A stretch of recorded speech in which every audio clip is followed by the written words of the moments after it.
Hi అండి, అందరూ ఎలా ఉన్నారండి? బాగున్నారా? నేనైతే చాలా బాగున్నానండి. ఈరోజు నేను మీకు క్యారెట్తో అయితే పచ్చడి చేయబోతున్నానండి. అన్నంలోకైనా, దోశలోకైనా, ఇడ్లీలోకైనా సూపర్గా ఉంటుందండి ఈ చట్నీ. ఐటమ్స్ క్యారెట్లు, టమాటా, పల్లీలు, పచ్చిమిర్చి అండి. వీడియోలోకి వెళ్ళే ముందైతే నా ఛానల్ని ఎవరైనా కొత్తగా చూసిన వాళ్ళైతే ప్లీజ్ అండి సబ్స్క్రైబ్ చేసుకోండి. సబ్స్క్రైబ్ చేసిన వాళ్ళు లైక్లు చేయండి, కామెంట్స్ పెట్టండి. నా ఛానల్కి అయితే సపోర్ట్ ఇవ్వండి. పొయ్యి మీద కళాయి పెట్టుకున్నాను, ఆయిల్ పోసుకున్నాను, హీట్ ఎక్కుతుంది. పల్లీలు వేసుకుందామండి, వేయించుకుందాం. పల్లీలని దోరగా వేయించుకోవాలండి. పల్లీలు అయితే వేయిపోయినాయండి. ఇప్పుడైతే ఇవి తీసేసుకుందాం పల్లీలని. పచ్చిమిర్చి వేసుకుందామండి. పచ్చిమిర్చి కూడా బాగా వేయించుకోవాలి. పచ్చిమిర్చి వేగిపోయినాయండి, తీసేసుకుందాం. ఇప్పుడు క్యారెట్ ముక్కలు వేసుకుందామండి.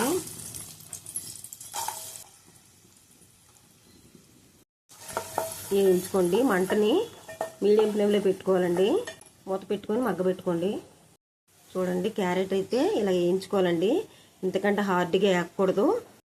ముక్క మెత్తబడాలండి, అలా వేయించుకోవాలి. ఇవ్వండి, ఇలా వేయించుకుంటే సరిపోద్దండి. మరీ హార్డ్గా వేయించకూడదు, స్వీట్ వచ్చేస్తుందండి. ఎక్కువ హార్డ్గా బాగా వేయించేసామంటే. చేసుకుందాం. కళాయి నుంచి టమాటా వేసుకుందామండి.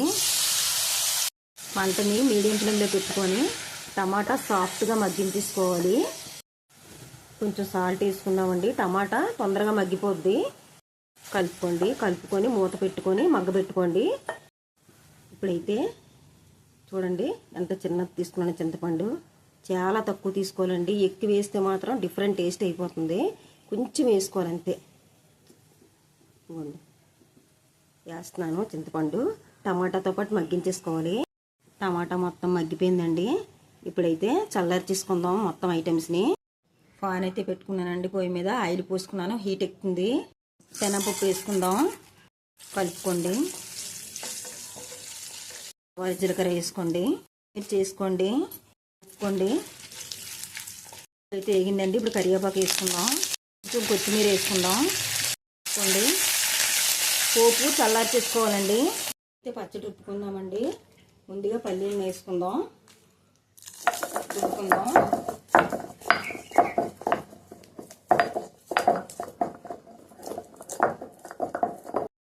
పల్లీలు కాస్త నలగాలి. పల్లీలు కాస్త నలిగాయండి. పచ్చిమిర్చి వేసుకుందాం.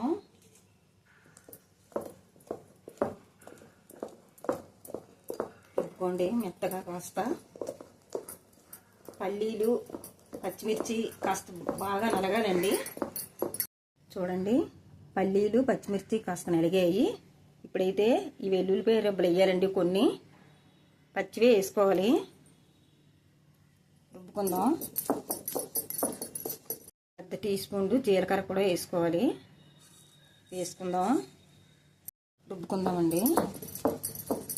మొత్తం బాగా నలగాలి. క్యారెట్ టమాటా అంత ఎక్కువ నలగక్కర్లేదండి. ఇదే మంచిగా రుబ్బుకోండి మెత్తగా. కొంచెం వాటర్ కూడా వేసుకోండి.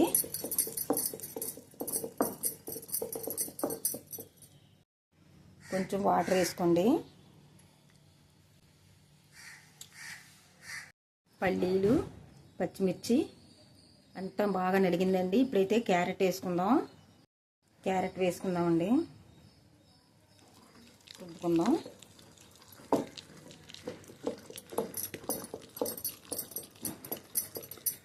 క్యారెట్ కాస్త నలగాలండి. తర్వాత టమాటా వేసుకోవాలి. వేసుకున్నాం కదండి, అక్కడక్కడ కొంచెం కొంచెం ముక్కల్లాగా ఉండాలండి. మరీ మెత్తగా రుబ్బేయకూడదు. ఇప్పుడు టమాటా వేసుకుందామండి.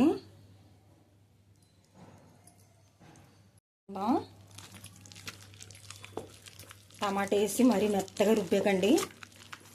అంతా కలవాలి అంతే. మొత్తం అంతా కలిసినంత వరకు రుబ్బుకోవాలండి. మరీ మెత్తగా రుబ్బేకండి. ఇందాక టమాటాలో కాస్త సాల్ట్ వేసాను కదండి. ఇప్పుడు పచ్చడిలో కొద్దిగా వేసుకోవాలి. మీరు చూసుకొని వేసుకోండి. టమాటాలో వేసిన సరిపోతే ఇప్పుడు వేయక్కర్లేదండి. నాకైతే సరిపోలేదు, అందుకే నేను కొంచెం వేసుకుంటున్నాను. వేసుకుందాం, రుబ్బుకోండి.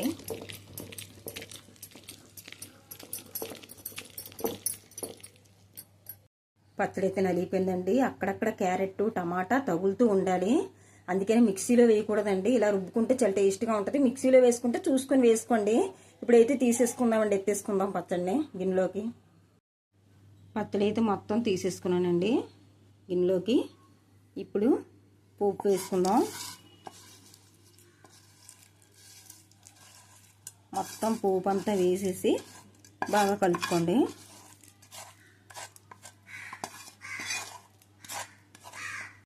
పచ్చడి చాలా టేస్ట్గా ఉంటుందండి. క్యారెట్ వేయడం వల్ల లైట్ స్వీట్ వస్తుంది అన్నమాట. చాలా టేస్ట్గా చాలా కమ్మగా ఉంటుందండి. పోపు మాత్రం చల్లార్చేసుకొని వేసుకోవాలి. ఈ పోపు కూడా కరకరలాడుతూ పచ్చడి మనం తింటుంటే అన్నంలో కలుపుకొని తింటుంటే చాలా బాగుంటుందండి. ఇడ్లీలోకైనా దోశలోకైనా చాలా చాలా టేస్ట్గా ఉంటుందండి. నా ఛానల్ అయితే కొత్త ఛానల్ అండి. లైక్ చేయండి, షేర్ చేయండి, కామెంట్స్ పెట్టండి, సబ్స్క్రైబ్ చేసుకోండి. Thank you for watching.